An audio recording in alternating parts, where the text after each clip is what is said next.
Well, just offensively, opportunities in the red zone. You got to score touchdowns. And you have an opportunity to make it a 7-point game going into the half, and that was a huge momentum. We talk about winning the middle eight, the last 4 minutes of the first half, first four of the second half, knowing we're getting the ball in the second half, and we obviously had a nice drive, but just to come away with no points in that situation was very disappointing. But when you get in the red zone against that team, you got to score touchdowns. They're very explosive offensively. You saw their space plays. It killed us in the game. Going in the game, we knew they were going to complete some balls, but to limit the amount of explosive plays, and they're very elusive in space. And again, it wasn't really the vertical balls down the field; it's intermediate throws and being able to, make people miss in space. And some critical third downs in the game. We got 3rd and 5. We have an opportunity to get off the field. Right there in the second quarter, and we don't get off the field there, and a couple of just third downs. I felt like we were in good situations, but we didn't take a throwback when we should have. We had a foreign first crosser situation on a mesh route we didn't take. Just some plays that we left on the field, in my opinion. But they got a good team, and we can't make those mistakes in a game against a very, very good football team like they have. The quarterback is outstanding, and their receivers are elite. They're really good players, and they're very difficult in space, and they create a lot of space plays for them. Again, we squandered some opportunities offensively and defensively on third down and opportunities to get off the field, and that's probably the most disappointing part of the whole thing. But we moved the ball well offensively. Really proud of Ryan and the job that he did in the game. Hung in there, and again, we're going to try and score, and what we need to do improve offensively later late in the game. That's what we're going to do. We're going to keep fighting. That's who we are, and he needs to get as many snaps as he can to continue to improve, and we do offensively. So I'll open it up for any questions. Oh, hold on. I want to thank our family. It was an awesome atmosphere. We had a bunch of recruits here today, and they certainly, that was a great environment, and I appreciate our fans. Well, what was the explanation you got on the Dowdle no review before the end of that? Once the ball's marked down on the field, there is no review. It's the same as last year in the Florida game. And our fan base is still emailing me about it. It's no review, guys. Once it's marked down, it's over. Unless, that's it, period, end of sentence. There's no, you can't review it. I can't call timeout and get a review. It can't be reviewed. That's the rules.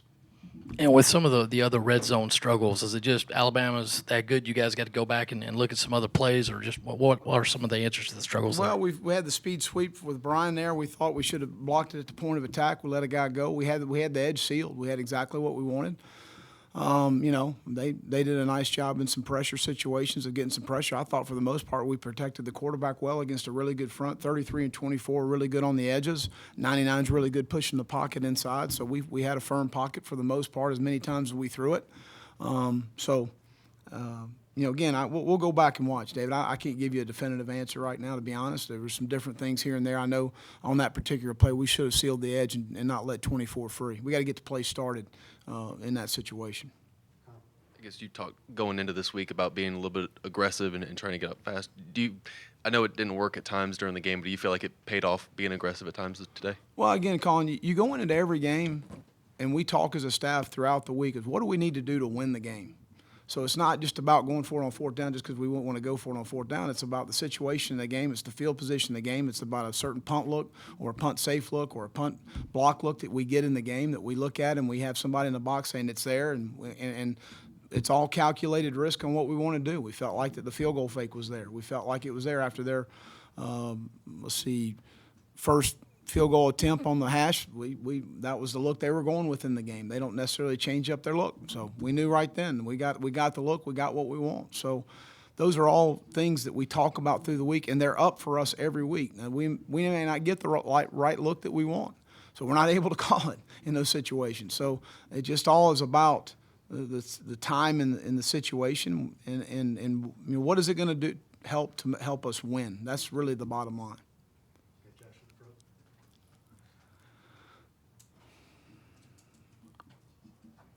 You didn't feel like you came into this game feeling like you had to be any more aggressive than any other week? Is that No, I felt like we needed to still put some possessions in the game, stay on the field offensively more because of their offense. It's a total different animal what you're trying to face. We get in the red zone, we need to score touchdowns. So yeah, there was a different mindset than maybe we've had other weeks. But it's not the same every week because what do you need to do to win the game, and that's the way we felt going into this ball game. At what point in the preparation did you make that decision that was going to be the approach? This summer. Yeah.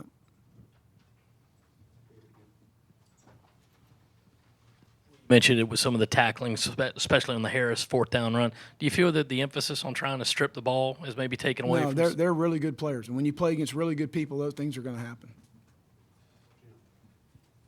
Will, did you guys make progress today, and if so, in what particular areas were you most impressed with the progress? Well, I've never questioned our guys' effort. I've never questioned the want to. We played the run extremely well against a team that runs the ball well.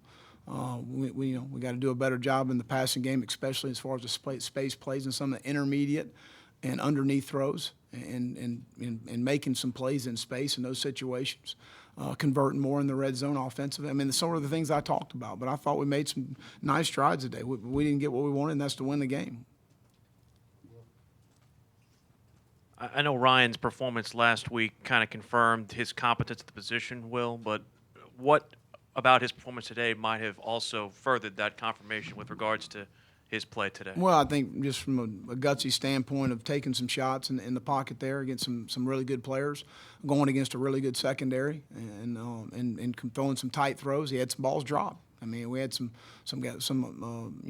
three off the top of my head that we had opportunities to, keep the chains moving. But he hung in there and did a nice job. We had to call timeout there to start the second half, which was disappointing. We had to burn a timeout there, and some communication things we've got to just continue to iron out. But it isn't all on him. It's on our entire offensive staff and our offensive players. So those are all things we'll continue to work through. But I was really proud of his effort today, and the guys around him. Shi Smith made a great catch on the touchdown catch. We had some guys make some great efforts. I thought we did a really good job in the run game as far as blocking, getting a hat on a hat in the run game, and Rico and Tavian both ran well.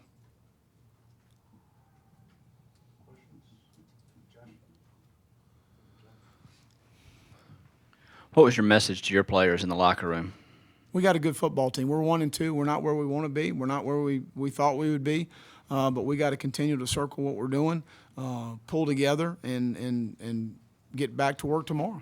And that's what we're going to do. And we're going to reload. We got really good leadership on this team, and that's what this team will do. How do you think they received that message, and how do you think they feel about what they've got? They'll receive it outstanding because of the type of young men we have in the program and the culture we have built and the leadership we have on this team.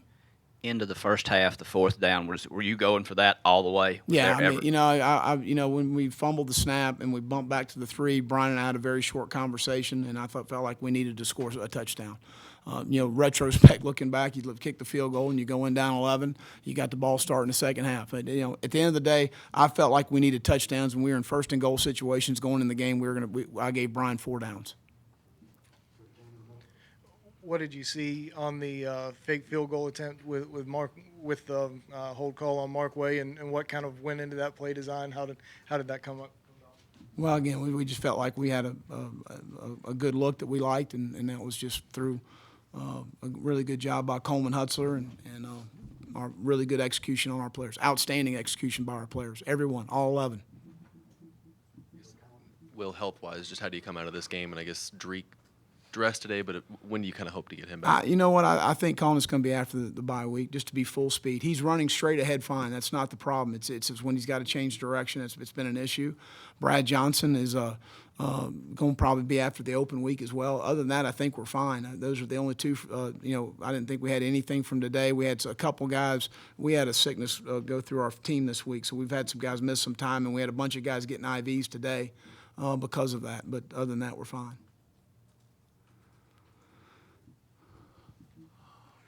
Coach, after playing such a good first half and having that chance to put some points on the board going into the locker room, was it a challenge at all to kind of recharge the energy of those guys? We came out and drove the ball right down the field and got in the red zone and kicked a field goal.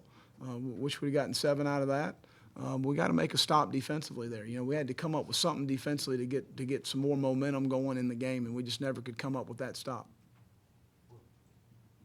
Have you noticed more of a violence in Rico's running ability over the course of the last couple of weeks? Well, I think that all of our backs have run extremely well, and I certainly think Rico's been done a really nice job running the football. I think, in the down around scheme, which is what we wanted to go in with this game, I thought he did a really good job of planting his foot and getting north and south and making decisive cuts to get the ball north and south. Against a group like that, you can't run east and west much. You've got to make decisive cuts up the field, and I thought he did that. I know that you cannot challenge that Rico Dowdle run, but the SEC can look at that play. Any regret moving so quickly to try to get that next play off? No, but the SEC can't. Once the ball's been called down, once the whistle's blown, guys, it's over. We can't do anything. The SEC released a statement saying the replay official saw the right knee down, and the call could not be overturned. That's what I just said. But they reviewed the call and said I know, that he was but down. that's what they're telling me. There's nothing we could do. That's what I'm saying. I'm not, John. There's nothing I can do in that situation. I knew on the field what they were saying, and once the whistle blows, guys, they're not going to overturn the official call on the field. It's not going to happen on that situation. But in theory, they could. Yeah, but I'm just saying on the field they were telling us they're not overturning the call. There's not a whole lot we can do on that situation. Will, up front. You mentioned before the Charleston Southern game about the need to get Brian Edwards the football. He had a career high in catches today. What does it say about his performance that he was able to do that against a team like Alabama? Well, Brian's a really good player. I mean, we will continue to make the effort to make sure the ball's touching his hands and Shy Smith. Those are two guys that can make plays for us. Both backs have done a really nice job, and we'll continue to feature those guys moving forward, along with some other guys that I think have continued to come on and done some nice things for us. Josh Vann making some nice catches there. Again, we've got some guys that we feel like on the perimeter can play, and we've got to continue to take advantage of those guys. Will, what did you learn about Ryan Helinski's composure today, and what's he saying to you during the game and after the game? He's fine. I mean, he's a great competitor, and he's a battler. And you saw him in there today, hanging in there against a really good defense, taking some shots and continuing to battle and play. And that's what you want out of a guy. I don't know that I learned anything today about him. I felt he would play that way. I felt he would compete that way, and I'm real proud of his effort. Coach, there was a moment bigger than football at the start of the third quarter when the South Carolina fan base held up the number 3 in honor of Tyler Helinski. What goes through your mind as a college football coach when you see something like that? Well, just, I appreciate, number one, our fan base supporting the Helinski Foundation, and it's for a great cause, and talking in terms of mental health, and that's something that means an awful lot to, everyone in our organization, and how important that Coach Tanner and his administration have emphasized the mental health side of things since I've been here at South Carolina. But the support one of our players, but that's the way we do everything. Whether it's a Letterman, former Letterman, whether it's a present player, the support of our fan base and the support of our administration is unreal. Will, how do you think the offensive and defensive lines played today? I thought we were very good in the run game offensively. I thought we did a nice job of protecting the quarterback for throwing it 57 times, right at 60 times with 3 sacks. And then, so I thought from that standpoint against a very good front. And then I thought defensively, I think they had about 70 yards rushing. Hard to get. He does a really good job of evading in the pocket. He's got a very good pocket presence. So there was times we had pressure. There's times he did a nice job of stepping up or invading the pressure. And that's just, he's very, very good at that. What do you think of your safety play through 3 games, especially against the pass? Well, I need to watch the tape because I didn't. We had a bunch of guys rotating in there between RJ and JT and Jam and Israel at times. So we'll continue to evaluate the tape on that. Coach, you mentioned during the week about how important it was for you guys to be in a position to make those 4 to 6 plays that can decide a game. Looking at this game, do you feel like it was just the athleticism for Alabama that really turned the tide on some of those critical plays? They're very good in space, and we've got to make plays in space on them. We knew that going into the game to eliminate, force them to run the football, at the end of the day. And that's what we were not able to do, to take the ball out of 13's hand and some of the skill possession guys. Thank you.